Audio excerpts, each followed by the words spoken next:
पश्चिम बंगालच्या राजकारणात जेव्हा जेव्हा दीदी म्हणजेच ममता बॅनर्जींचा उल्लेख होतो तेव्हा मा माटी मानुष हा नारा आठवतो। ममता दीदींच्या राजकीय प्रवासाचं आणि त्यांच्या यशाचं थेट महाराष्ट्र कनेक्शन आहे। देशाच्या राजकारणातील महत्त्वाची व्यक्ती, इंडिया आघाडीचा प्रमुख चेहरा आणि पश्चिम बंगालचं राजकारण ज्यांच्या भोवती गेल्या 3 दशकांपासून फिरत आहे त्या ममता बॅनर्जी यांचं तब्बल 2000 किलोमीटर असलेल्या महाराष्ट्राशी आणि मराठी माणसांशी कनेक्शन असल्याचं समोर आलंय। कोलकाता येथील हजरा भागामध्ये असलेले महाराष्ट्र मंडळ ही केवळ एक वास्तू नाही तर ममता बॅनर्जी यांच्या राजकीय क्रांतीचं जन्मस्थान आहे। 1 जानेवारी 1998 रोजी जेव्हा ममता बॅनर्जी यांनी काँग्रेसला सोडचिठ्ठी देऊन स्वतःचा नवा पक्ष स्थापन करण्याचा निर्णय घेतला तेव्हा त्यांना हक्काची जागा मिळाली, ती म्हणजे याच महाराष्ट्र मंडळाचा लोकमान्य टिळक हॉल। याच ठिकाणी तृणमूल काँग्रेस या पक्षाची अधिकृतपणे पायाभरणी झाली। की तृणमूलची सुरुवात या टिळक सभागृहातून झाली। त्यांनी जेव्हा काँग्रेसमधनं वेगळं व्हायचं ठरवलं, पहिली मीटिंग जी केली ती इकडे केली, निःशुल्क इकडे केली आणि त्याच्यामुळे त्यांना आपुलकी आहे।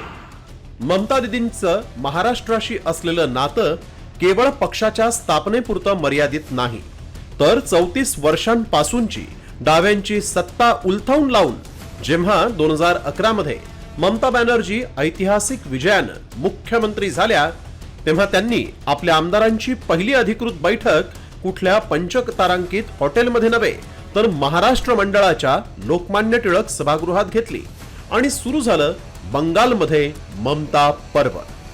जेव्हा ती मुख्यमंत्री झाली 2011 मध्ये, जेव्हा ती निवडून आली तेव्हा सुद्धा तिने पहिली मीटिंग तिच्या सगळ्या MLAsची इथे घेतली, पहिली मीटिंग। कारण इथे ती आता स्वतःला समजते की हा आपला टिळक हॉल तिच्यासाठी अतिशय लकी आहे। राजकारणापलीकडील ममता दीदींचे या मंडळाशी सांस्कृतिक नातंही आहे।